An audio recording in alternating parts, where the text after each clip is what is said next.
The secret weapon that controls the internet. The traders didn't shout. They just stared as every price froze at once. In a control room hundreds of miles away, a sonar screen went blank and a destroyer's encrypted chat fell silent. Get this, the satellites were fine. The problem was 3 miles down, where a glass thread thinner than your finger had just snapped. You think the internet is protected by firewalls. You think cyber is digital. But wait, here's the twist. The real switch sits on the seafloor. A shadow fleet is learning how to touch it without leaving fingerprints. When those lines break, banks stall, planes divert, militaries go deaf. And once you see the playbook, you'll realize this isn't new. It started in the Cold War, and it never stopped. The dramatic question: who controls the world's lifelines? Walk into a bank's trading floor at 9:31 a.m. when the feeds die. The room doesn't panic, it freezes. Phones light up, but calls don't complete. Algorithms hang mid-order. Every minute is money bleeding out. Meanwhile, across an ocean, a sailor leans into his headset and hears nothing on a circuit that never goes quiet. On a quiet street, a family's group call drops, and the outage map they try to load won't load. Here's the part most people miss. Almost everything you send across borders, messages, payments, commands, doesn't ride satellites. It rides fiber on the seabed. Depending on who you ask, it's 95–99% of all intercontinental data, plus trillions in daily financial value, moving through cables no thicker than a garden hose in deep water. Those fibers aren't magical. They're glass, bundled, armored near shore, thinner and more fragile at depth, boosted by repeaters every few dozen miles, then tied into landing stations that look like ordinary buildings at the beach. So who controls the world's lifelines? That's the question the outage forces onto the table. Someone maps those cables, someone taps them, someone can cut them. And if you're trying to prove what happened after the fact, you're in trouble, because the ocean is generous with excuses. Storms drag anchors, trawlers snag lines, undersea landslides happen, earthquakes happen. Anything that goes wrong in that environment comes with instant plausible deniability. From the perspective of a defense planner, the dilemma is brutal. You can't defend everywhere all the time. Do you harden one landing station or 10? Do you escort every cable ship or only when the weather turns? Guess wrong and you either overreact to an accident or underreact to a signal. Either path can escalate a crisis you didn't choose. Meanwhile, something else is happening in the background. Civilian-looking ships, survey vessels, research craft, cable layers, trace neat lines between coasts. They pause near branching units, then drift on. Their public transponders sometimes go dark for an hour near a choke point and come back on just as they move away. None of that proves sabotage. But when a line breaks days later within yards of where one loitered, like recent Baltic cases where restricted, tugs hovered and anchors went missing, you feel the pattern tugging at you. What nobody knew at the time of those first mysterious breaks was that the playbook for touching cables without touching them had already been written. During the Cold War, divers learned how to listen through the insulation without cutting anything, using coils and clever housings and patience. That technique survived, even as the names and budgets changed. The lesson was simple and unnerving. Access to a cable equals access to power. Quiet, enduring, hard to attribute. But there's one problem with treating the seafloor as a battlefield. It's also an international construction site. Ownership is a maze. A single system can be split between carriers, tech giants, and national consortia. That fragmentation creates gaps. Who pays for guards at a remote landing hut? Who has jurisdiction when a break sits just outside the territorial sea? Who calls the shots when a cable feeding a cloud region slows an entire country's tax portal? While that argument plays out, the clock doesn't stop. A finance desk reroutes flows over higher latency paths and watches spreads widen. An airline ops center gets delayed flight plans because network handoffs choke on congestion. A battalion radio nets into a satellite backup and discovers just how slow and exposed that feels. Minutes matter. Hours can bend markets and plans. Here's where it gets tricky. You can instrument the network and spot the telltales. Tiny power shifts in a repeater chain, a splice signature that looks a little wrong, a loss of light that suggests a clean cut rather than a crush. But converting suspicion into proof you can take to a podium, that's rare. And the attackers count on that gap. They time accidents with storms or elections or exercises, and they let the ocean carry the story for them. So back to the question, who controls these lifelines? On paper, the owners. In practice, whoever can reach the seafloor first and leave last. The ones with patience, good charts, and reasons to pretend they were never there. To understand how that confidence was built, in darkness, with tape recorders humming inside titanium, we need to go back to the first time someone dared to listen through the seabed. The seafloor web, why cables beat satellites. To understand why the seafloor wins, start with a number traders care about, milliseconds. A transatlantic cable can move light in glass from New York to London in roughly 60-70 milliseconds round trip. A satellite path, especially one that climbs to medium or geostationary orbit, adds hundreds of milliseconds. Even modern low Earth orbit links can't match fiber's raw throughput. You can encrypt, compress, and optimize, but you can't cheat physics. Distance and altitude punish delay. Fiber hugs the curve of the Earth. That alone makes it the bloodstream of finance, cloud, and command. Capacity is the other hammer. A single modern fiber pair, pushed by coherent optics and dense wavelength division multiplexing, carries terabits per second.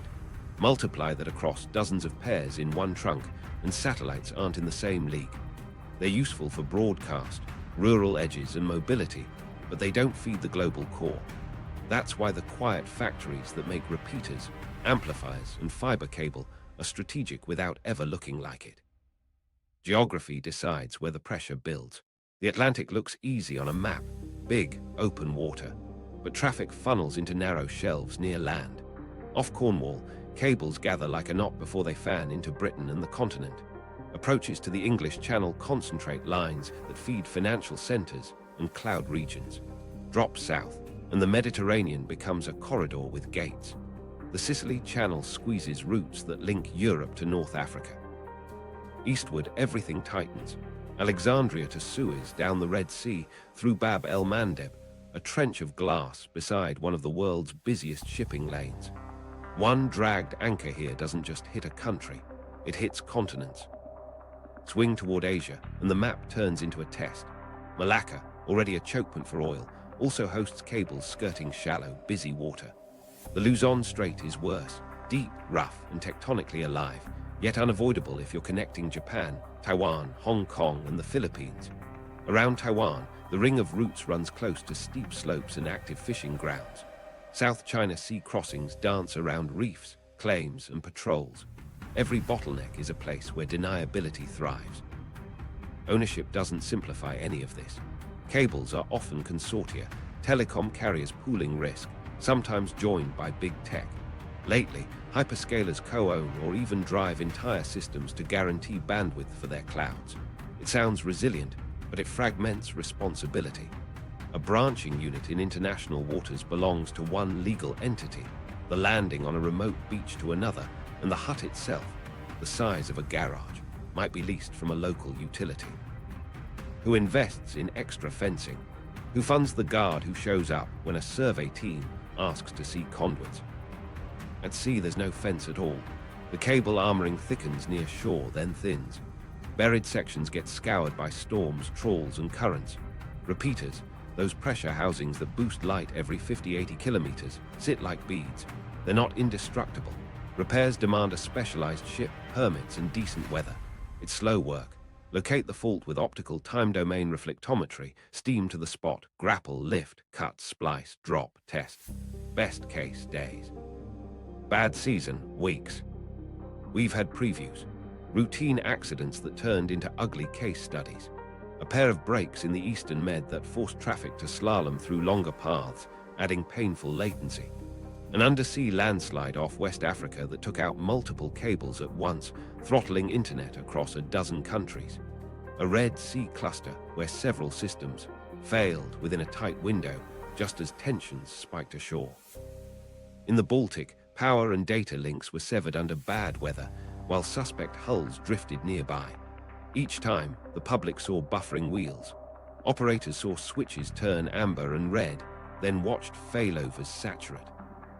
Landing stations are the soft underbelly because they look boring. A dune, a fence, a low building with humming racks inside. Outside, a marker post where armored cable emerges from the surf and disappears into a duct. That's the moment the global becomes local. Inside are power feeds for repeaters, patch panels, monitoring gear, and a fiber room where colors and labels sort the world. A social call from a fisherman matters here. So does a clipboard from a contractor. So does a late-night van that doesn't match the permit list. Meanwhile, satellites keep a supportive role. Low Earth orbit constellations shave latency compared to older birds, but they still share spectrum, have limited downlink capacity per cell, and depend on ground gateways that tie back into, yes, cables. They're part of resilience, not a replacement. Ask any airline dispatcher trying to move thousands of flight plans an hour, or a stock exchange matching billions of orders. The throughput lives in glass. Here is where the story argues with budgets. Burying cable deeper in risk zones costs more. Armoring adds weight, slowing lay speed and requiring bigger ships. Adding diverse landings means more permits, more politics, more huts to secure. But the map keeps pushing traffic through the same narrow places, and those places are where suspicious accidents keep happening. That's the contradiction everyone lives with. The system works brilliantly most days, and yet it's one coordinated tug away from a mess. While that was happening in known bottlenecks, another reality settled in. The seafloor web wasn't just efficient, it was accessible to anyone who could reach it quietly. And once you can reach it, you can do more than cut. You can listen. The first people to prove that wore wetsuits, carried inductive coils, and trusted a clockwork recorder sealed against the abyss. Ivy bells, when America listened to the Soviet Navy. To understand how anyone could touch a cable without touching it, we need to descend into one of the Cold War's most audacious habits, slipping into enemy waters, finding a live military line and making it talk. The stakes were nuclear. If you could hear the other side's fleet movements and maintenance problems in their own words, you'd steady your trigger finger. If you couldn't, you'd de-guess. Guessing with ballistic submarines on patrol isn't a plan. The Sea of Okhotsk looked like a moat for the Soviet Pacific Fleet, ringed by the Kuril Islands, treated as a private lake. Soviet boats used it as a bastion for ballistic missile subs. Buried in that cold, hostile water ran a cable, a simple thing connecting shore facilities. It carried status updates, logistics chatter, the kind of routine that, stitched together, tells you how a force breathes. American planners suspected it existed.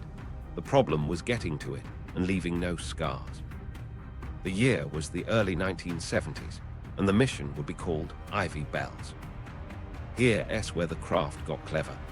Rather than slice into the line, engineers built an inductive tap, a coil that clamps around the insulation and reads the faint electromagnetic fields of passing signals. No puncture, no splice, just proximity and physics. The recorder sat inside a pressure-proof canister, titanium and gasketed, racks of tape rolling in the dark. Divers from a modified submarine like USS Halibut would navigate to the cable, settle the device in place, and come back on a schedule to swap tapes and batteries. Routine, except the routine happened inside a Soviet lake. The human part mattered. From the deck of a modified submarine, teams trained for cold, blind work. They practiced finding a single cable across a featureless seafloor by pattern and patience. In the water, sound travels, silence matters. Lights were masked, tools were tied down. A dropped wrench can tell a story. The first time the device latched, nobody could be sure the cable would sing. Then, back in the lab, the tapes yielded chatter. Unit identifiers, readiness reports, maintenance notes. Suddenly, an opaque fleet wasn't so opaque. What did it change? Decisions up top. Intelligence analysts could map deployment cycles, anticipate exercises, and separate routine from alert. If a ballistic sub cut short a patrol for repairs, the recorder heard the ripples in traffic. If a base shifted routines, the system clocked it. That didn't just inform targets, it calmed nerves. Deterrence works better when you're confident you're not missing a sprint to war. Meanwhile, the operation became a commute. Submarines retraced the route. Divers checked the housing, swapped reels, and slipped away. Each trip stacked risk on familiarity.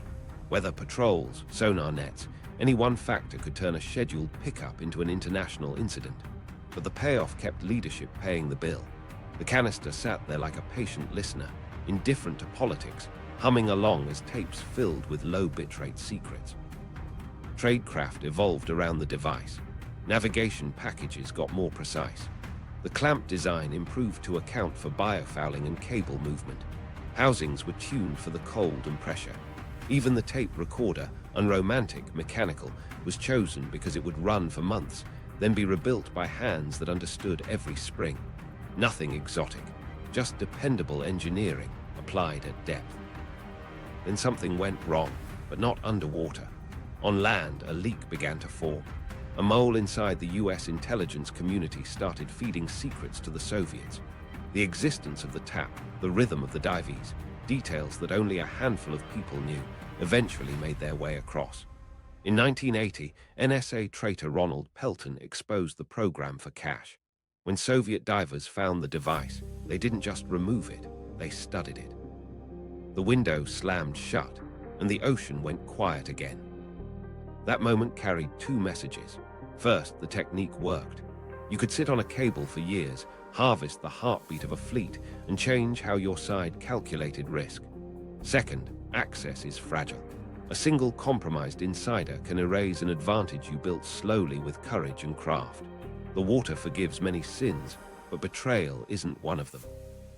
Here's the part that still echoes. The operation didn't depend on exotic magic. It relied on knowing where the line lay, reaching it quietly, and leaving as little signature as possible. Induction instead of incision, patience instead of speed. Regular, boring retrievals that told a story precisely because they were boring. This was the playbook. Find, listen, persist, deny. When asked, you hadn't touched anything. And the lesson didn't die with that canister's capture. The concept, non-invasive taps, covert access, scheduled maintenance in hostile water, survived the Cold War. As technology moved from copper to fiber, the physics changed, but the instincts didn't. If you can get to the path, you can learn from it. If you can learn from it, you can plan around it, or plan against it. While that tape recorder spun in a pressure case, another ambition was growing. Go deeper, lift heavier, operate longer in places nobody expects a visitor. If you could raise a secret from 3 miles down without the world noticing, the seabed would stop being a barrier and start being a workspace. That obsession would lead to a 618-foot ship with a mining story, a moon pool, and a claw, proof that the abyss could be engineered like any other job site. Project Azorian and seafloor engineering. The idea sounded ridiculous even inside the room. Build a ship the size of a skyline, sail to a patch of Pacific no one cared about, lower a mechanical claw 3 miles, and lift a dead Soviet submarine without Russia noticing.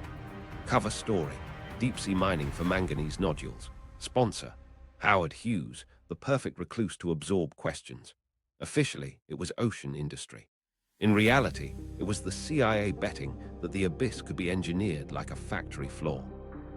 They called the ship the Hughes Glommer Explorer, 600-plus feet of steel wrapped around a moon pool, the secret heart where the sea could be brought inside. Beneath it, a submersible barge, HMB-1, hid a capture vehicle nicknamed Clementon, a lattice of claws meant to embrace the wreck. The job wasn't just depth, it was precision. The site sat about 1,800 miles northwest of Hawaii, 16,500 feet down, past sunlight and simple fixes. Any lift had to keep the sub rigid, or gravity would tear it apart on the way up. The year was 1974, and the target was the Soviet K-129. On deck, the choreography looked like industry. Station-keeping thrusters fought swell to keep the hull pinned over a point no bigger than a living room. Pipe strings, each section a heavy umbilical, went down the moon pool like a steel spine, section after section, until the ship was tethered to the seafloor.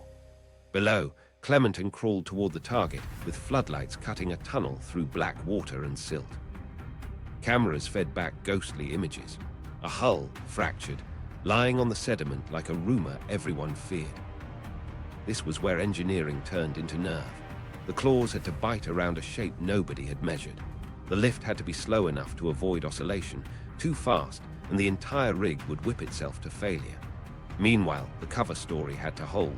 Nearby Soviet ships, curious about a billionaire's new toy, watched. The crew stuck to the script: research, test runs, nodule talk. The sea didn't care either way. When the lift finally started in 1974, everything depended on parts nobody would ever see. Bearings, seals, hydraulic lines buried inside the claw, welds along the pipe, the barge doors under the ship that would close around the prize. Hours cascaded into days. Complications arrived like weather. Somewhere in the murk on the way up, the grapple failed. 2/3 of the captured section broke away and fell. The portion that made it into the moon pool still mattered. Equipment, documents, remains. Not the full haul, but enough to prove the concept and raise ghosts. What did Project Azorian change? It made the deep ocean plausible. The marriage of industrial muscle and spycraft created a template. If you can fabricate, you can reach. If you can station keep, you can work. If you can hide purpose inside a civilian shell, you can operate without declaring war. The mission advanced heavy lift tech, dynamic positioning, and the quiet logistics of months-long deception. It also minted a phrase: "We can neither confirm nor deny," the Glommer response that still shields secrets. The price tag: roughly $300, $400 million then, billions in today's money. Was another lesson tucked inside the loss. Complexity breaks at its weakest, unimagined point. The claw was brilliant, but brittle against the unknown. That humility shaped what came next. You didn't always need a skyscraper ship and a moon pool to touch the seafloor. You could get smaller, quieter, more modular.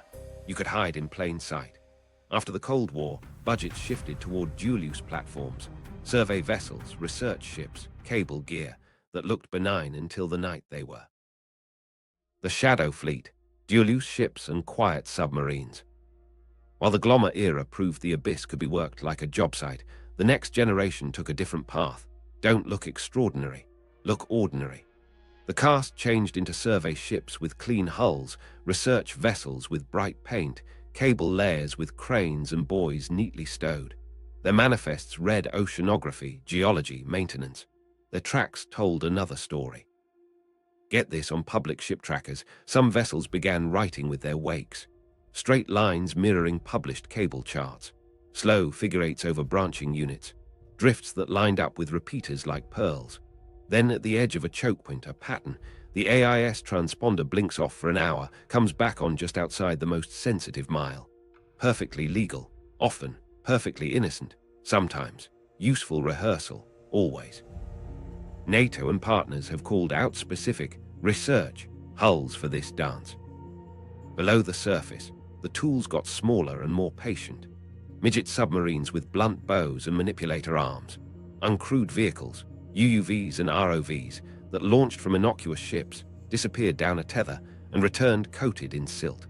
They carried induction coils that could hug a housing and listen for leakage fields, or cameras that checked armor and burial depth. Some planted sleepers, seabed nodes designed to lie cold and quiet until a specific acoustic handshake woke them. From a distance, the logistics looked like science. Pallets marked instrument frames, sonar skids, core samplers. Port workers clocked odd crates that didn't match the paperwork, too many tie-downs for something called a frame, too much copper in a hydrophone array. A bosun got orders to rig at night when a daytime tide would have been easier. A crane operator loaded a cylinder with no serials. Nobody asked questions they didn't want on a form. Meanwhile, the corporate shell game kept pace. Flags of convenience shifted like jerseys. Operators leased hulls through layers of companies in distant registries. Insurance paperwork listed research charters, environmental work, pipeline inspection. The same hull showed up in different databases under variations of its name. The point wasn't to disappear. It was to blur, so no single port official felt confident connecting dots. At sea, rehearsals wore lab coats. A ship laid a line of temporary sensors for sediment studies, each landing within a cable protection zone. A crew tested a new multi-beam sonar for mapping reefs, running the same swath across a junction box until the seabed looked like a CAD model. A drone ran a cable burial depth survey, then lingered long enough to practice arm movement in current. Every pass refined routes, currents, bottom types and workflow. Maps got cleaner. Timelines tightened. Here's where it gets crazy. The same dual-use play worked underwater in naval grey. Special mission submarines, built on proven attack hulls, carried dry deck shelters and docking rings for deep submergence vehicles. They weren't hunting ships. They were hauling tools. A mini-sub slid out, hugged the seabed to avoid sonar, and went to work with a manipulator that could unscrew a clamp or set one. A diver didn't have to leave the small boat. Arms did the work while operators watched in grainy monochrome. It's Ivy Bell's instincts with modern hardware. Inside those vehicles, tradecraft echoed Ivy Bells with modern parts. No puncture if you could help it. Induction where possible. If fiber demanded something else, test non-invasive methods first, sensing tiny backscatter changes, sniffing power on repeater housings for anomalies. If you had to get physical, do it where nature could take the blame. A scoured trench, a trawl scar, a slope that produced landslides every few years. Make your footprint match the ocean's handwriting. Across town, a mariner told his spouse about a run that felt off. The charter said bathymetric survey, but the route had already been mapped last season. The captain kept the crew on tight rotations, no shore leave at a friendly port. A new team came aboard with identical duffel bags and no small talk. They worked nights, taped over phone cameras, paid cash in the galley. Then they left behind a coffee mug with a sticker from a university that didn't show up online. None of this was new in spirit. The novelty was scale and tempo. In peacetime, you could stage months of practice under the umbrella of commerce, science, and maintenance. You could build perfect deniability, then convert it to action in a weather window or political squall. The technology didn't need to be exotic because the environment gave you cover. Every risk zone was also a busy place, full of legitimate work that looked exactly like your final approach. Here's the payoff. Mapping today enables cutting tomorrow. And cutting didn't always mean dramatic snaps. It could mean tampering with armoring so a moderate drag would finish the job. It could mean a staged drag pattern. Drop an anchor, drift at just the right speed, then winch up with a scuff that looked accidental.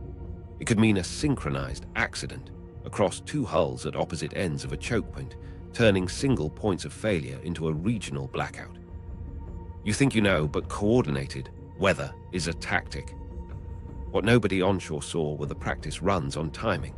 Crews rehearsed under storms because storms really do break lines. They shadowed exercises because naval noise masks other signatures. They moved during elections and banking rollovers because confusion buys hours. A cable layer noticed a tug idling nearby out of charted lanes through 3 shifts. He logged it. Weeks later, a fault appeared within a mile. The tug's paperwork matched weather delays. Meanwhile, quiet militaries expanded the toolkit. Towed arrays listened for the acoustic fingerprints of small thrusters hugging bottom. Patrol aircraft pinged for metallic shapes parked near repeaters. Data analysts matched AIS gaps to fault timelines. They built cases strong enough to brief, weak enough to deny publicly. Nobody wanted to burn sources. So warnings turned into hints, and hints turned into winks across the table. By then, the Shadow Fleet had normalized itself. Port agents shrugged at odd manifests. Research permits slid through agencies that didn't coordinate. Cable consortia learned to coexist with visitors they couldn't quite confront. And the lesson from the abyss hardened into doctrine. If you look civilian, act routine, and move with the ocean, you can get close to the world's arteries, and nobody can prove you held the knife. If mapping is rehearsal, cutting is the performance. And when the curtain finally rises, it won't look like a strike. It'll look like weather. The deniability problem, how sabotage looks like weather. Start with the excuses the ocean hands you. Anchors drift, trawlers drag, slopes slump, quakes twitch faults you can't see. Every failure mode leaves scars that look familiar, so when a line goes dark, the first report reads like a forecast. Adverse weather, heavy fishing, possible seismic activity. Engineers loop in, not detectives. Here's where things get interesting. Some accidents arrive right on cue. But there's a difference between an accident and an accident rehearsed. A staged drag pattern starts simple. Pick a cable protection zone near a junction box, the place where one cut hurts many. Drop anchor up current, then creep along a line that aligns with the cable's bearing. Tension the chain so it bites, then ease up before you tear the sheathing clean off. Leave scuffs that match known trawl marks. The repair team will see what they expect. Scrapes, not fingerprints. Synchronized accidents scale that trick. Two hulls miles apart time their drifts to hit different trunks that share the same transit. The first brake forces traffic onto the second. The second snaps under load or gets nudged by a mirrored drag. On paper, two unrelated events. In practice, a coordinated choke. Add a storm overhead and you've got cover nobody can subpoena. Timing is the amplifier. You don't hit a cable at noon on a calm Tuesday. You wait for a system moving through the shipping lanes when captains are already adjusting routes. Or you pick an election night when ministries are distracted and cybersecurity teams are looking the wrong way. Banking rollovers. Perfect. Payment rails jitter anyway, so lag looks like congestion. Military exercises. Ideal. Acoustic clutter, patrols out of position, and plausible claims that a tug supported a drill. Forensics tries to fight back with physics. Optical time domain reflectometers shoot test pulses and measure the reflections to estimate distance to a fault. Clean cuts throw sharp signatures. Crushes smear. Analysts compare traces to judge whether a failure looks like a knife or a boulder. Meanwhile, bathymetric charts and bottom type maps tell you what the seabed should do there. If a break sits on flat silt far from a fishing ground, suspicion rises. If it sits in a landslide channel, the ocean gets the benefit of the doubt. Here's what nobody says in the press release. The seabed is murky. Literally. Visibility near the bottom can be inches. When a cable ship grapples, it pulls up a section miles from the break, then chases the line like a thread to the wound. Currents erase marks. Biofouling covers tampering. Any tool marked soft enough to pass for normal wear will look like normal wear. And if the attacker prepped the site, loosening armor, weakening clamps, nature finishes the job and takes the blame. Case patterns exist, but you need patience to see them. In the Eastern Med, there were multi-cable breaks that, viewed singly, looked routine. Viewed together, they lined up with loiter patterns by vessels that shouldn't have been there. In the Baltic, Shadow fleet tankers with odd insurance history turned up around severed power and data links, anchors mysteriously missing when divers checked the wreck gear. In the Red Sea, cluster failures came in a weather window that masked other traffic. In 2023-2024, investigators tied suspicious loitering to fault windows more than once. Each incident alone invited shrugs. In sequence, they whispered intent. Now the human angle. A cable operator's NOC hears alarms and opens tickets. A permit liaison calls a Coast Guard office and gets told yes, there were storms. A port agent mentions a tug that took fuel at odd hours. A fisherman says he saw lights where he's never seen lights. None of those details cross the same desk unless someone already smells a pattern. Most days, nobody has the mandate to connect them. Even when intelligence services assemble a case, proof lives behind locked doors. Maybe a satellite picked out a deck load at night that doesn't belong on a research vessel. Maybe a signals team logged an acoustic ping that woke a seabed node. Maybe a human source inside a shell company sent a bill of lading with the wrong logo. You can brief allies with that. You can't hang it in public without burning how you got it. So press conferences say likely and consistent with, and the ocean keeps its alibis. That ambiguity isn't a bug for the attacker, it's the strategy. Decision makers hate acting on vibes. No proof, no response. Wait for proof, and you grant time for the next hit. Respond anyway, and you teach the other side what you can see. Paralyzed between escalation and restraint, you're exactly where a patient saboteur wants you. Reactive, divided, and late. Meanwhile, insurers rewrite policies after the third accident, asking for better reporting and more armored miles in risk zones. Fishing fleets get pressured, some bribed, to keep to lanes, others to stray. Mariners whisper about unlogged equipment and night moves. Landing station managers start keeping visitor logs as if clipboards could stop divers at 1,500 meters. Everyone is working, but few can say they're defending. Here's the quiet cost. Trust erodes. Power utilities wonder if redundancy is enough. Banks question settlement windows, Militaries build exercises around losing fiber at the worst moment. The public hears maintenance and moves on. The attackers count on that too. The less the surface world cares, the easier the deniability plays. So we return to the cruel physics of the seabed, a battlefield disguised as bad weather, a crime scene without witnesses, and a timeline that rewards patience. You can learn to see patterns, but you can't force the ocean to testify. While that was happening, the people who actually own more and more of these lifelines were quietly redrawing the map and reshaping who gets to decide what defense means. Big tech's cables, private empires under the sea. Meanwhile, the people who sell you search, storage, and streaming started buying ocean. Not metaphorically, actual routes. Hyperscalers signed onto consortia, then led them, then quietly financed entire systems end to end. Why? Because the cloud is useless if it waits. Owning glass means shaving milliseconds, guaranteeing capacity, and steering traffic without asking permission. It also means inheriting risk that used to sit with carriers and states. Today, there are roughly 500 active submarine cables, totaling over 1 million kilometers. Big tech touches a growing share. On paper, the shift looks clean. A new trunk leaves Virginia Beach under a sunny permit ceremony and lands on a rural shore in Spain where nobody's seen a data center, only a dune and a fence. The hut is modest, concrete, a camera, a keypad. Inside, racks hum and power feeds glow. Outside, a sand path leads to a point where armored cable rises from the surf. On a Tuesday, a family walks by with a dog. On a Wednesday night, a white van stops for 5 minutes, then leaves. Follow the routes and you see the strategy. Private backbone stitch data centers together across oceans. Virginia to Ireland, South Carolina to Argentina, California to Japan and the Philippines. Branches peel off to islands that never had this kind of bandwidth. That's good for business and reach. It's also more endpoints to guard, more huts, more ducts, more places where a clipboard and a smile can buy 5 minutes near a fiber room. Here's the structural problem nobody advertises: responsibility fragments. National security cares about deterrence. Corporations care about uptime. The playbooks overlap, but not perfectly. A company's SLA is measured in nines. A government's red line is measured in consequences. Who funds patrols at sea? Who pays to bury cable deeper through a trawl ground?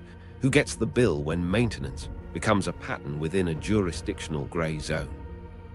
Inside the companies, it's pragmatic. A site manager in a coastal town juggles permits, local fishermen, power upgrades, and the occasional survey visit. A man in a polo asks technical questions that don't fit his badge. A contractor wants to photograph the duct mouth for documentation. The manager keeps a log, calls a regional security lead, and waits for clearer guidance that never quite arrives. Security scales on land. At depth, it blurs. The incentives drive resilience, not deterrence. Hyperscalers build diverse landings and parallel trunks so outages reroute in seconds. They double up cloud regions so your app fails over. They stock spares and lock in repair contracts. That's good engineering. But resilience doesn't stop a deliberate campaign. It absorbs it. Attackers learn how much pain the system can take and calibrate around it. Business continuity becomes a shield for strategy. There's also a quiet centralization under the surface. When a handful of firms own or control large shares of transoceanic capacity, traffic concentrates. That makes normal days efficient and bad nights brittle. A cut on a private trunk can spill ripples far beyond one platform because other networks rent capacity on the same glass. The public map looks diverse. The real load rides the best pipes. Meanwhile, the sea doesn't care who signed the check. A cable with a logo on the sheath faces the same risk curve as a carrier system. In practice, the logo changes who shows up when something's odd. A government liaison calls the company with a tip. A research vessel has been loitering near a branching unit. The company escalates to its threat intel team. They see AIS gaps, weather, and a maintenance notice filed by someone else 2 weeks earlier. Everyone agrees to watch. Nobody claims a response. In quieter moments, the firms do more than watch. They experiment with smart repeaters that can sense tampering, with fiber pairs that carry telemetry alongside traffic, with acoustic tripwires that listen for thruster signatures near sensitive spots. They share some data with partners, keep other streams close, and try to avoid revealing proprietary routes. Good work, until the day sharing late becomes the same as not sharing at all. Ask the human beings who keep these routes alive. A cable ship captain under contract to a tech consortium gets an escort on a leg through a tense strait. No announcement, no lights, just a grey shadow holding a few miles off his beam at night. In port, a dockworker sees pallets stamped with a household brand and feels odd lifting them at 2 a.m. A beach town patrol stops a drone operator filming the hut at sunrise. None of them call it national defense. It feels like guarding a warehouse. Here's the twist that keeps everyone up at 3 a.m. The new private oceans still pass through the old chokepoints. The route diversity narrows at the same shelves, straits, and sills we mapped earlier: Cornwall, Sicily, Suez, Red Sea, Bab el-Mandeb, Malacca, Luzon, Taiwan's ring. You can own the middle miles and still be vulnerable at the 5 miles that matter. So the contest concentrates there, where a shadow fleet rehearses, where deniability thrives, and where the next break won't look like a strike until the lights flicker. To understand how that choke strategy plays out in the real world, we need to follow the terrain. Choke points, where a cable cut hurts the most. Follow the routes to the places the ocean funnels them, and you'll find the pressure points. Start north, where the Skagerrak and Kattegat squeeze between Norway, Denmark, and Sweden. The seafloor is busy, shallow, and full of trawl scars. Cables from the Baltic thread out toward the North Sea here, and any accident can isolate Nordic traffic from Atlantic trunks in one night.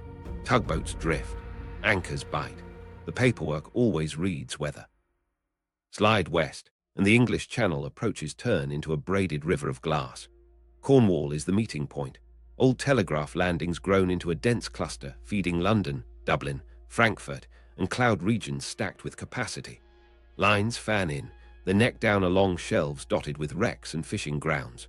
A single cut doesn't cripple Britain, but 2 well-chosen breaks near branching units force traffic through longer, slower arcs. Markets don't care about patriotism. They care about latency. South into the Mediterranean, Sicily becomes a gate. North-south routes cross east, west trunks near the Sicily Channel, a battlefield of currents, slopes, and heavy fishing. Cut there and you don't just slow Italy, you pinch Europe's connections to North Africa and the Levant. East again, the bottleneck hardens. Alexandria gathers lines that run to Suez, then the Red Sea. Every operator knows the math. Too many systems in too little corridor, hugging a coastline that's always in the news. Past Suez, the Red Sea drops into the long hallway toward Bab el-Mandeb, the narrow mouth where Africa kisses Arabia. It's shipping lane chaos above, steep slopes below, and cable protection zones that can't move. The play here is simple and cruel. Hit 2 trunks near a branching unit north of the strait and 1 near the exit. You force Europe, Asia traffic onto a detour around the Cape or onto scarce satellite relief. In 2024, multiple systems degraded here within a tight window.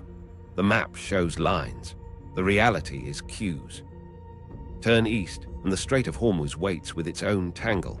Hydrocarbons above, fiber below, shallow shelves that push routes together. It isn't the densest cable point on Earth, but it's the most politically combustible.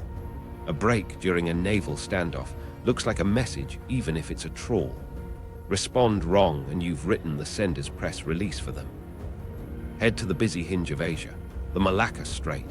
Oil, containers, fishing fleets, and a seabed that wants to scrape anything you bury. Cables skirting Sumatra and the Malay Peninsula converge because geography doesn't negotiate. A staged drag through a protection zone here buys hours of confusion and days of repair, with knock-on delays as traffic tries to crowd through alternative routes past Java or up through the Andaman Sea.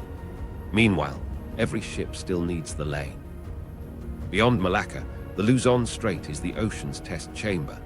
Deep water, strong currents, internal waves that act like moving sandpaper. Routes linking Japan, Taiwan, Hong Kong, and the Philippines can't avoid it, and earthquakes occasionally rearrange the bottom like a tablecloth. Nature hands you cover. A coordinated accident inside a storm window looks like geology doing its job. Cut 2 cables in this trench, and the region's traffic limps around the long way, bleeding milliseconds into seconds. Around Taiwan, cables form a rough ring with branches to islands and coastal cities. Steep slopes mean burial is tricky. Fishing intensity means armor gets chewed. Isolate 2 or 3 specific trunks, and you can force island traffic to loop thousands of kilometers, adding delay that breaks time-sensitive services and strains backups. Meanwhile, military circuits feel the same squeeze. A coalition drill that depends on secure fiber links discovers how thin its redundancy feels when the ring coughs. The South China Sea layers risk on risk, sovereignty disputes, reefs that move on charts, dredging and patrols. Cables cut through contested spaces because data doesn't care about lines on maps. Junction boxes rest in zones where the nearest law can argue with itself. Hit a trunk here and you trigger not just congestion but jurisdiction games. Investigations slow. Repair permits stall. Deniability thrives. Back toward Europe, there are quieter traps. The Bay of Biscay shelves that gather Atlantic routes before they climb into France and Spain. The Western Med corridors feeding Marseille and Genoa, new cloud magnets that pull capacity into a tight corner. Off Marseille, multiple systems land within a short drive of each other to feed data centers. Snip 2 paths offshore near a branching cluster, and you don't black out a country. You kneecap a region designed for speed. Stakes aren't abstract. In a control tower near Heathrow, an air traffic planner watches the flight plan queue slow as messages time out on alternate routes. He reassigns corridors by hand, burns time he doesn't have, and radios pilots to hold. In Frankfurt, a clearinghouse bumps millisecond windows to seconds. Traders widen spreads, blame an algorithm, then notice their rivals didn't suffer as much. In a naval HQ, a liaison tries to conference allies on a fiber-secure line that keeps dropping to a satellite fallback nobody trusts for long conversations. Military planners treat chokepoints as levers you either defend or accept losing. Lose Cornwall plus a channel approach, and your North Atlantic command picture gets fuzzy. Lose Sicily and Suez together, and your southern flank logistics slow while a carrier group improvises. Lose Luzon and Taiwan's ring in the same weather system, and your coalition's common operating picture fractures into silos. No shots fired, just silence in the wrong place at the wrong hour. How do you work around physics? You diversify landings inland from the obvious beaches. You bury deeper on shelves, armor heavier near fleets, and spread junctions so one anchor can't do the work of a demolition team. You pre-clear repair corridors with coastal states so a permit doesn't become a weapon. You stage spares near the gates, and still the gates remain. Because choke points aren't just places on a map. They're where money, time, and power converge into strands you can hold in one hand. They're also where every excuse the sea can offer sounds plausible. That's why the next cuts won't target the middle of oceans.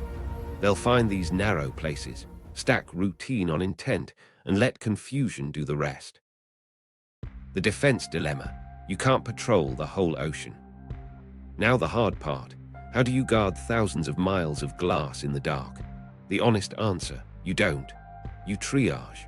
You build eyes in places that matter, accept gaps everywhere else, and hope the attacker chooses a hole you've quietly filled. Persistent surveillance sounds neat until you price it. Seabed sensors foul with barnacles. Power cables for long-term nodes invite the same risks you're trying to watch. Acoustic arrays drift out of calibration. Batteries die faster than procurement cycles. You can seed tripwires at junction boxes and high-risk shelves, but you'll never wrap an ocean in microphones. The sea erases neat plans with biofouling and current. Air covers some ground, but not enough. P-8 patrols write arcs of sonobuoys and catch discrete signatures, small thrusters, metal shapes hugging bottom, yet flight hours are finite. Weather cancels sorties just when storms create cover. Satellites reveal curious tracks, but clouds and revisit times blur timelines. Frigates can escort a cable ship through a tense corridor, then they're needed 2 straits away. The math never adds up. Even rich navies live with thin coverage. Meanwhile, laws slow you down. Inside an EEZ, you can coordinate inspections and lean on coast guards. Outside, you enter the high seas, where innocent passage covers a lot of theater. Rules of engagement don't like ambiguity. A tug dragging slowly inside a protection zone looks like a problem. It's not a target. Hail it, and you reveal your watch. Board it, and you just internationalized a maritime safety incident. The attacker counts on your caution. Insurance complicates this further. Every repeat accident pushes premiums up and claims scrutiny higher. Operators underreport near misses to avoid hikes. Others rebrand cuts as weather events to dodge political calls. Liability bounces between consortia, contractors, and flag states. The paper trail becomes a fog bank of its own, and real lessons struggle to cross corporate lines. Then there's human soft tissue, always the easiest entry point. Fishermen get pressured to stray into protection zones for bonuses. Mariners take envelopes to keep AIS off for an hour. A landing station tech gets a call from someone claiming to be from compliance, asking for photos of the fiber room for an audit. None of these acts snap a cable. They grease a timeline. They make rehearsals smoother and defenses slower. So what do defenders do? They prioritize chokepoints and junction clusters. They bury deeper along exposed shelves, armor heavier near fleets, and spread branching units so a single anchor can't wreck 3 trunks. They pre-stage grapnels and spare repeaters at strategic ports. They rehearse rapid mobilization with cable ships, trimming permit steps with coastal authorities willing to sign MOUs. They build the muscle memory of leaving the pier on an ugly night. They also hide their own playbook. Quiet naval escorts shadow high-value maintenance transits without lights or public mention. Decoy maintenance notices and fake workboats appear on trackers to set off anyone playing tag-along. Some operators move landings from postcard beaches to industrial inlets with fewer eyes but more fences. Huts get redesigned, less obvious signage, more layered badge control, smarter cameras that flag unusual dwell near ducts. The tech stack inches forward. Smart repeaters whisper when their power draw changes in patterns that don't match normal drift. Acoustic beacons hear thruster fingerprints and push alerts when a metal body parks near a sensitive spot too long. UUVs run patrols along known vulnerable spans, not to chase intruders, but to baseline the seabed so new marks stand out. Data teams fuse AIS, radar, satellite, and weather to highlight loiter patterns that deserve a knock on a hull. But gaps remain.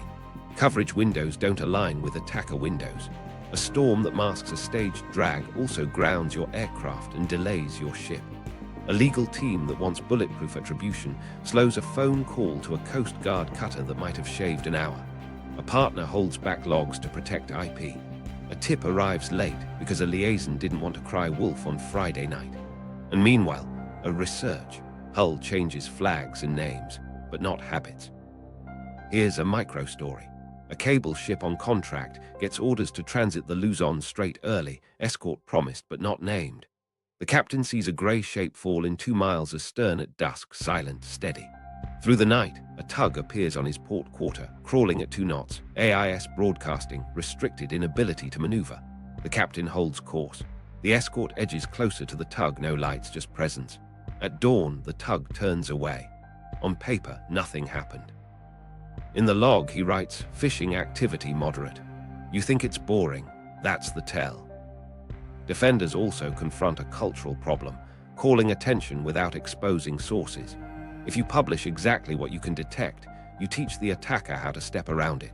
If you say nothing, you lose deterrence. So you signal selectively. A minister's speech mentions unacceptable interference near junctions without naming coordinates. A Navy tweets a photo of a known survey ship taken from uncomfortably close range. A regulator's note quietly tightens trawl limits inside protection zones. And still, you can't patrol the whole ocean. You pick your battles. You build resilience to absorb what you can't stop. You invest in the boring things, spares, training, permits, relationships, because showing up quickly is sometimes the only defense. You lean on allies who see a different piece of the map. You accept that even on a good day, you're late to the scene. That's the dilemma. Better eyes will show you more you don't like. And the next problem isn't detection, it's what to do when you see it and still can't prove it in daylight. Detection versus proof. The intelligence catch 22. Here's the thing about seeing underwater. You're never really sure what you saw. Network operators stare at telemetry and try to read tea leaves. A smart repeater's power draw nudges upward in a pattern that doesn't fit temperature drift. An optical trace from an OTDR shows a reflection spike that's a little too clean for a crush, a little too sharp for abrasion. On a chart, that distance lines up with a repeater the size of a small car. On a map, it sits near a place nobody should park. Signals drown in noise. Internal waves in the Luzon straight flex cables and make microbends that look like tamper signatures. Biofouling on housings changes power budgets by the same fraction as a manipulator's grip would. Fishing fleets lay a lace of scratches over the same span where you think something more deliberate happened. Every anomaly could be a clue or a phantom born from physics. Meanwhile, inspection lags are baked in. To put eyes on a fault, you mobilize a cable ship, crew, and gear. That's days if you're lucky, longer if permits stall or a storm shuts a port. Whether that gives an attacker cover also buys them time to clear out. By the time a grapnel bites and cameras roll, the seabed has settled. Marks blur. Silt covers anything that was too neat. Attackers lean into that lag with deception. Decoy maintenance notices show up in public databases to justify loitering. AIS tracks are spoofed or time-shifted, so a hull appears 2 miles east of where it really sat. A research tender shadows a legitimate cable job, just outside the security bubble, learning routines. If a tug drags, the route follows a known trawl lane. If a drone dips, its acoustic profile mimics an inspection ROV. You think you're watching a mirror of your own work. Intelligence services stack other senses on top. A P-8 drops buoys and hears a thruster spectrum that doesn't match fishing gear. A radar satellite catches a slick-shaped stationary over a junction box in rough seas. Odd behavior for a restricted vessel. A human source emails a manifest showing induction coils shipped as environmental frames. Inside a vault, the picture hardens. They know who was there and likely why. Outside, none of it is clean enough to publish without burning how they learned it. That's the attribution threshold problem. In the room, a briefer says, "We assess with high confidence." On a podium, you can't say high confidence without footnotes you can't share. Allies want more than adjectives before they align responses. Lawyers ask about chain of custody for seabed imagery and whether a spoofed AIS track counts as intent. By the time the memo clears edits, the ship that mattered is already in another ocean under a different flag. Policy hates that gap. No proof, no response. But waiting for courtroom-standard proof turns deterrence into a rumor. Move fast anyway, and you risk revealing your own censors, your own sources, your own blind spots. You also risk pointing at the wrong hull and handing the attacker a propaganda gift. The ocean's ambiguity hems you in on both sides. So defenders build triage. A private operator flags a cluster of anomalies near a branching unit in the Eastern Med and pings a national liaison. The liaison cross-checks with naval tracking and sees a survey ship with a history of AIS gaps. Intelligence adds a layer, recent hiring at the ship's owner, a shell company with ties to a known program. None of it is proof, all of it is pressure. The response is calibrated, an unpublicized inspection flight, a quiet shadowing by a frigate, a phone call to a flag state asking about crew certifications. Deception runs both ways. Operators file decoy work notices for days they're nowhere near a site, then watch who shows up. A cable consortium plants acoustic beacons around a junction box calibrated to ping only on small thruster loitering, not passing tankers. The first time it chirps, a patrol aircraft is already airborne for weather reconnaissance. The point isn't to catch a hand in the cookie jar. It's to teach that the jar sometimes has a light inside. None of this solves the core catch-22.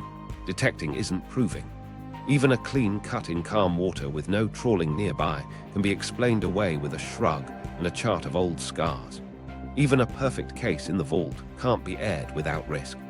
So strategies drift toward resilience, mesh routing, spare repeaters, pre-cleared repair lanes, because you can execute those without naming an enemy. ENISA, CSIS, and UK Parliament reports all land here. Build thicker skin. There's a cost to that drift. Attackers learn the system's pain tolerance by watching how fast you reroute and how slow you repair. They tune hits to sit below escalatory thresholds, staying inside your ambiguity. The more you absorb, the more you're asked to absorb. Outages become background noise, consistent with weather, under investigation, fixed in days. Meanwhile, the practice of cutting becomes a profession. Every so often, a line gets crossed inside the vault. Too many coincidences, too tight a cluster, too brazen a loiter. A minister steps to a mic and says, "We will not tolerate interference with critical infrastructure." No names, no coordinates, a message anyway. Somewhere at sea, a research vessel adjusts its next track by a mile. Somewhere on land, a cable operator moves a spare repeater closer to a gate and keeps watching the power graphs for a signature that might matter the next time the ocean blinks. Countermoves, resilience, redundancy, and new tricks. So the play shifts. If you can't stop every hand near the glass, you learn to live through the hit and make the attacker waste their nights. The first lever is engineering, the kind that looks boring on a slide but feels like relief at 2 a.m. Mesh routing replaces straight lines with paths that heal around wounds. Traffic senses a drop and reroutes across diverse trunks, not just a single backup. Operators carve genuine route diversity, not paper diversity. Different seabeds, different shelves, different landfalls, different power feeds. It's the difference between a spare key and a second house. Here, that's where things get interesting. Resilience doubles as deterrence when timelines shrink. Landings multiply. Instead of 2 big beaches, you get 5 modest ones, each tucked into different coves, estuaries, or industrial inlets. The fiber rooms inside those huts mirror each other. Power is dual-fed from separate substations, and terrestrial backhaul splits by county lines to dodge a single backhoe taking out everything. You bury deeper on shelves you can reach, add double armor across hard trawl grounds, and push repeaters a hair farther from known drag lanes, trading a little signal for a lot of sanity. Repair gets faster because time is the attacker's dividend. Spares aren't a budget line. They're pre-positioned crates with repeaters, joints and grapnels staged at ports near the gates. Brest, Catania, Jeddah, Singapore, Kaohsiung. Contracts bake in surge clauses. The second ship sails without haggling. Permits get streamlined through MOUs that trigger notice and go windows when alarms cross thresholds. Customs knows these boxes. The crane knows these pallets. The pier lights come on without a call. Then come the active measures that make the seabed less quiet. Smart repeaters stop being just amplifiers and become lookouts. Tiny sensors inside the housings watch current draw, micro-vibrations, and temperature drift for patterns that don't match waves or worms. If a manipulator grips, the power line twitches in a way your software recognizes from months of baseline. A low-bit alert rides the fiber out of band, too small to steal capacity, too precise to ignore. Acoustic tripwires take up the next watch. Small beacons near junction boxes listen for specific thruster signatures. Low, steady, station-keeping power, not the sloppy growl of a trawl. They don't shout. They whisper to an ops room ashore and to a patrol aircraft already within a fuel loop. The point isn't interception, it's compression. You shrink the gap between touch and notice until loitering hurts the attacker's timeline. UV patrols add a patrolman with infinite patience. Slow, quiet drones run pre-planned legs along vulnerable spans every week, building a living map of scrapes, scours, and new marks. They're not hunting, they're remembering. When a fresh gouge appears on smooth silt in a protection zone, the delta pops. A drone is cheap compared to a ship. It can loiter for days inside weather, then dump imagery and power budgets into a model that flags, not normal, with fewer false alarms. At the surface, the choreography changes.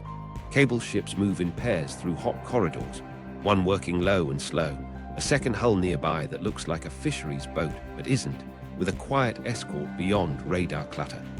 The notice to mariners still posts, but the timing lies. Decoy NOTAM sends shadowers to the wrong shelf, while the real splice happens 40 miles away under a grey sky. A tug that restricted inability to maneuver, finds itself with a cutter off its quarter and a camera running. No hails on open channels, just presence. Deception flips back onshore. Landing stations lose their billboards and gain layers. Fewer logos, more gates, better cameras train not just on doors, but on the duct mouth in the dunes. Fences extend into scrub where a tire track would matter. Visitor policies tighten. No unscheduled contractors near fiber rooms, no photos in back of house, no clipboard audits without a callback to a number printed in a wallet card, not handed over by a stranger with a lanyard. The data layer grows teeth. Operators and navies form quiet fusion cells, nothing flashy, just analysts who sit in the same room. AIS, radar, satellite images, repeater telemetry, weather, port calls, insurance filings, pulled into one timeline where loiter patterns get names and hulls grow histories. A vessel that blinked off near a junction box last quarter and showed up at a different flag, this week is still the same hull to a model that learned its gait. The first hint goes to people who can act. The press gets nothing. Strategic signaling turns from speeches to lines in the sand you can't always see. A minister says interference near certain protected subsea zones will trigger responses, and a map nobody publishes gets circulated to flag states and harbor masters with a note. We're watching here, here, and here. A surveillance photo of a known research ship at close range leaks just enough to make a program manager wonder who is inside their own operation. Deterrence by discomfort. Costs climb, so someone counts trade-offs aloud. Do you armor another 80 kilometers across a brutal trawl ground or buy 2 more UUVs and a year of analysis? Do you bury deeper or split landings inland where permits bruise egos? Do you publish a red line and tempt a test, or keep it quiet and hope your shadowing changes behavior? Coverage versus cost, secrecy versus signaling. No answer stays right for long. Micro-stories dot the ledger. A site manager in Sicily denies a survey crew a walkthrough, citing a new rule. They leave polite, then appear on a pier at 2 a.m. loading a cylinder.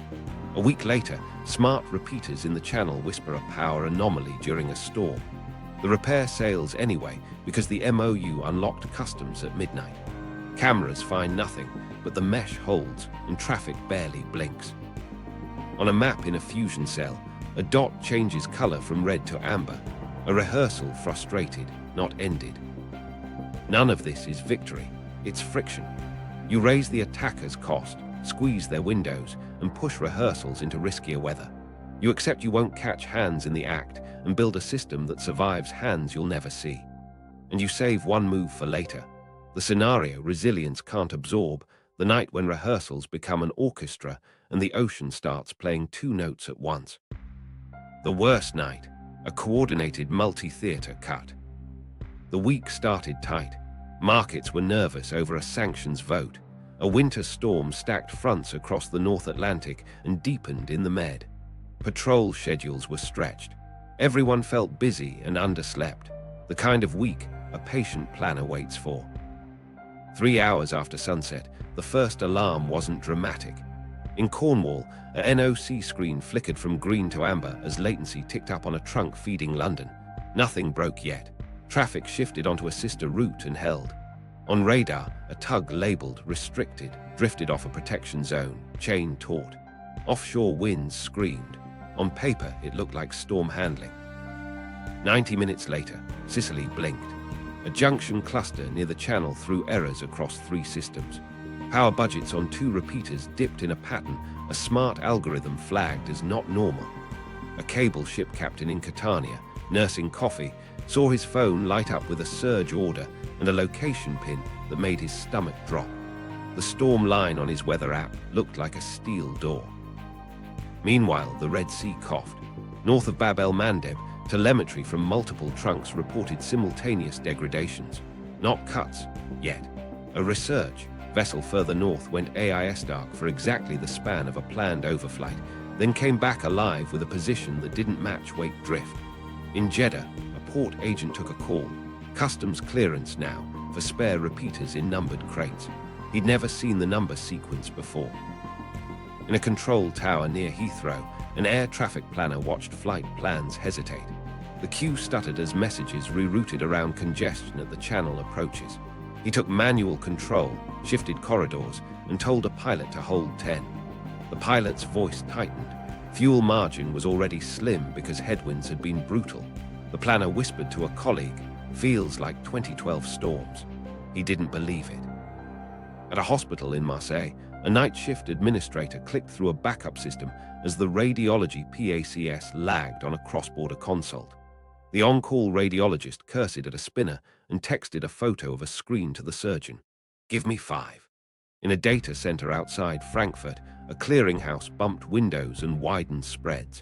A senior trader stared at a heat map and decided to sit out 5 minutes. It felt like an eternity. At sea, a cable ship under contract to a tech consortium cleared the breakwater into the Med, an escort unseen on her quarter. The captain read the notice to mariners he'd filed 3 days earlier for a different shelf and hoped the bluff bought him an extra hour. Out his port window, lightning stitched a horizon you couldn't trust. Then the first cut landed. Off Cornwall, the trunk that had gone amber snapped clean. OTDR traces came back sharp, too clean for a crush. AIS history put the drifting tug in the band of risk long enough to make a lawyer nod. Traffic shoved onto the longer arc north, adding milliseconds that made matching engines sweat. A bank in London toggled backup paths. Nobody said attack on an open line. Minutes later, Sicily reported a second break, this one at a branching unit. 2 systems down meant Europe's southbound routes pinched. The Catania captain pushed through swell and promised an ETA he might not make.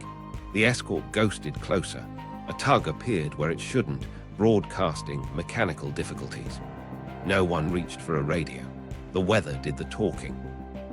North of Bab el Mandeb, the line between degradation and failure gave way. 2 trunks faulted in a window smaller than a coffee break. OTDRs put the trouble near a junction box on flat silt. A research vessel's track drew a rectangle no scientist would defend. Remotely, smart repeaters pumped out low-bit alerts. Power wobble, micro-vibration, not waves. A frigate in the southern Red Sea swung north without a press release. On a destroyer in the Atlantic, a watch officer lost a fiber-secure chat and watched it fall back to a sat link he trusted for weather, not coordination. He tried again, got half a sentence through, and stared at a cursor that didn't move. He could still shoot missiles. He couldn't share a picture. Across an ocean, an ally waited on a line that kept clearing its throat. Decision windows shrank. In one ministry, an intel briefer said, "We assess with high confidence." A lawyer asked for proof they couldn't print. A minister asked if action would burn sources. A military lead asked for permission to shadow hulls now, name them later. Across town, a company security lead asked whether to publish an incident note. Uptime culture wanted silence. Deterrence wanted a hint. Nobody liked the options. Micro-stories stacked into a mood. A nurse in Marseille apologized to a patient's family for a delay and meant it. An air traffic planner rerouted flights across the Bay of Biscay and watched fuel margins thin. A stock exchange widened spreads, then widened them again, and saw a competitor's curve twitch less. Somebody had kept a lane his team didn't own. A port worker in Jeddah signed a manifest for crates that didn't match his memory and decided not to ask. Out at Cornwall, rescue didn't wait for the storm to pass. A cable ship started the grapple chase in angry seas, dragging a hook blind while the deck pitched. The captain cut speed to keep the rig from snapping and told himself the window would stay open. In the Med, the Catania crew fought vomit and swore at a wind that arrived an hour early. In the Red Sea, a patrol aircraft saw lights where none should be and banked, cameras on, radios quiet. Outcomes branched like cable routes. Retaliate on suspicion and risk flagging the wrong hull or revealing exactly what you can see. Wait for proof and teach the attacker the temper you'll tolerate. Signal without saying names and hope ambiguity deters more than it invites. On screens, amber turned red, then eased to amber as mesh held just enough. In rooms with no windows, people who never met decided how much silence to accept.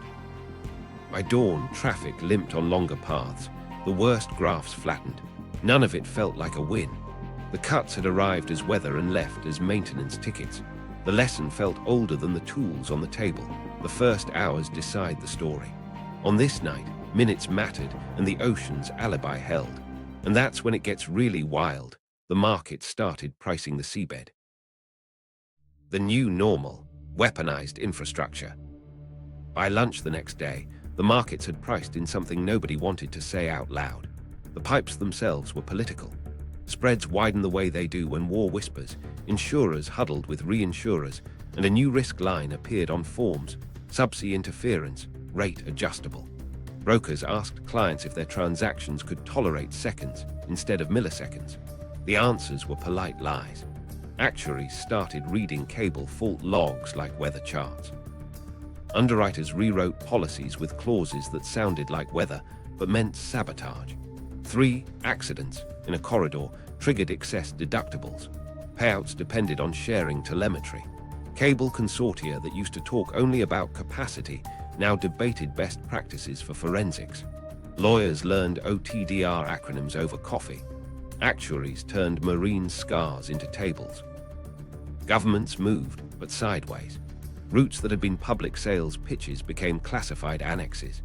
Regulators asked operators for threat reports with attachments they didn't want to store on open networks. A few coastal states designated cable corridors as critical zones, then quietly gave patrols more fuel. Ministers said infrastructure protection into microphones, while staffers drafted MOUs that made repair permits faster for the right people. Militaries folded cable defense into plans the way you fold a map, carefully, knowing the crease changes how you see distance. Fleet schedules carved windows for escorting cable ships through hot straits. Maritime patrols added loiter boxes around junction clusters. Special mission units grew by a few billets and bought more toys that looked like science until you read the serials. Nobody bragged. They drew rings around the arteries and kept the pens capped. Tech firms found themselves halfway to being utilities without the public charters. Security teams that once worried about data centers and fishing now tracked tugs at 2 knots near branching units. Private threat desks built models that matched loitering to faults and drew their own heat maps. They hired ex-naval officers who spoke gently about weather windows, then signed contracts for surge cable ship capacity that didn't have a press release. At landing sites, the world got quieter. Beach huts that once wore big logos lost their signs and gained second fences. Visitor badges changed color by the hour. Drones over dunes met new, boring regulations that carried big fines. A site manager in Portugal updated a list of expected surveyors and stopped being surprised when someone asked to check just the manholes. The answer settled into a script, not today. Public explanation stayed the same. Maintenance became the default caption for outages. Operators published clean timelines, apologized for inconvenience, and thanked partners for rapid repairs. The real story lived inside channels, late-night calls, encrypted threads, photos of deck loads taken from a mile away, a radar plot with a rectangle nobody wanted to screenshot. Moral tension crept into the edges. People who cared about an open internet now sat in rooms where the answers were closed. Defending the lifelines meant adopting methods you couldn't describe without teaching the other side how to step around them. Transparency looked noble and felt reckless. Secrecy felt safe and looked like a habit. Everyone told themselves it was temporary. They knew it was. Meanwhile, the economy re-architected around fragility. Cloud regions added cross-ocean load balancing not for cost, but for the kind of night we just lived. Payment rails negotiated emergency routing rights on someone else's fiber. Air traffic systems rehearsed degraded modes when oceanic handoffs got sticky. Hospitals formalized, read from disk, protocols when imaging couldn't cross a cable in time. Tiny, unglamorous drills piled up into muscle memory. On the margins, new businesses sprouted. Acoustic tripwire vendors pitched subsea intrusion awareness. Insurers offered discounts if operators installed smart repeaters with tamper sensing. Consulting houses sold cable risk audits to funds with latency-sensitive strategies. Startups promised crowdsourced AIS anomaly alerts better than the ones navies wouldn't confirm. Some of it worked. Some of it sold well anyway. The cultural shift might be the strangest part. Mariners who once waved at research ships stopped waving. Port workers learned to spot cylinders with too many tie-downs. Coastal towns that treated beach huts like fire stations started treating them like vaults. A fisherman in the Med turned down cash to try a new trawl line inside a protection zone and told a cousin in the Coast Guard. He didn't call it security. He called it not being a fool. All of it added up to a new baseline, infrastructure as an arena, not a backdrop. The seabed wasn't neutral, it was contested. A cut wasn't just a repair, it was a message. A repair wasn't just a fix, it was a countermove. The old comfort that the internet was too big, too meshed, too boring to be a weapon felt like a story we told when the stakes were lower. We don't get to return to that. The lines that carry our lives now sit on maps that look like military charts. Private companies act like states when they must, states act like companies when it helps, and both pretend the overlap is tidy. The public hears maintenance and keeps scrolling. Maybe that's fine. Maybe it's the only way to keep calm while we build thicker skin. Because this is the quiet truth of the new normal. The fight isn't loud unless someone wants it to be. Most nights it's patience versus patience. Most days it's engineering against deniability. And every choice we make, what to reveal, where to escort, which hut gets a second fence, teaches someone else how to play. Which brings us back to the question we started with: who actually holds the knife? Unanswered questions: who holds the knife? We've traced the roots, watched the rehearsals, and lived through the worst night. Now the question that never closes: who's actually holding the knife? Here's the uncomfortable line. There's what we can say in public and what people in quiet rooms believe. Attackers exploit that gap like a current. If evidence can't surface without burning a source, then ambiguity is a shield and a weapon. The mole problem never left. Ivy Bells ended because a human opened a door from the inside. Today, insiders don't need vault keys. They need schedules, manifests, passwords for landing site work orders. A contractor with access to maintenance windows can tip timing. A pilot can shift a crane lift by an hour. A port scheduler can grant a berth that lines up with a weather front. None of them cut a cable. They make sure the cutter arrives on time. Across docks and desks, the shell companies change names. A research consortium rents a hull through 2 holding firms and pays cash for a deck load labeled instrument frames. A maritime lawyer drafts paperwork that passes a glance. A university letterhead vouches for a survey that never publishes. A small thing, a sticker on a coffee mug from a lab that doesn't exist. You don't need Bond villains. You need clerks who don't ask. Budgets decide more than speeches. Democracies have to fund boring defense, spares, escorts, analysts who watch dots crawl at 2 knots, while voters never see the payoff. Authoritarians fund patience. They buy hull time, build quiet programs with modest hardware, and wait for fronts to stack. The race isn't lasers versus lasers. It's peril versus drift. Then there's the paradox of invisible success. The best defense is something nobody notices. An escort that never hails, a tripwire that whispers, a deco notice that draws a shadower to the wrong shelf. But invisible success doesn't deter the next planner unless they feel it. Publish too much and you teach the attacker your trip points. Publish too little and you invite tests. Everyone pretends there's a perfect line. There is. What about attribution? In vaults, cases tighten, tracks, manifests, acoustics, sources. On podiums, phrases soften, likely, consistent with high confidence. That language frustrates audiences who want names and flags. It protects tools that make tomorrow's warning possible. Attackers count on the restraint. They tune their operations to sit just inside the fog.